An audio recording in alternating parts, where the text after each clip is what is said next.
Inspectie Leefomgeving en Transport, ILT, tay Autoridad Nacional de Seguridad de Aviación Civil na Holanda, itakay bau di Ministerio de Infraestrutura y Manejo de Agua, INW.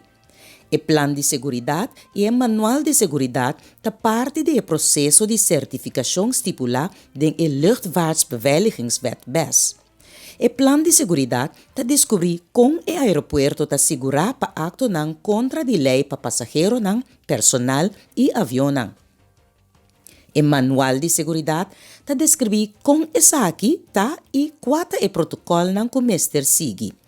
E dos ng aqui te único documento ng kuno a cumplir em sua totalidade com a lei ng de ILT. Pero luna passa, hace audit de essa aqui ng ita pendiente ng aprovação. Outra certificação que ta parte de lei aqui ta é Manual de Aerodrome, ADM. Stacia ta pendiente para audit de essa aqui que ta inserá controle de operação diário de aeroporto. Centro Taxas tem 2 anos ta trata pa ng manual ng cumpli ku lei ng aqui.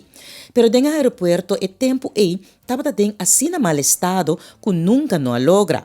Na momento que a comissa plania para o aeroporto novo, a comissa inventarizar tur documento e procedura para o aeroporto novo por arriba standard ng nacional e internacional. E meta ta para 2023 e Franklin Delano Roosevelt Airport tem su Airport Certificate, que ta prueba que a entidade pública de Centro Taxas ta opera ng aeroporto de uma maneira safe e eficiente segundo o standard ng nacional e internacional.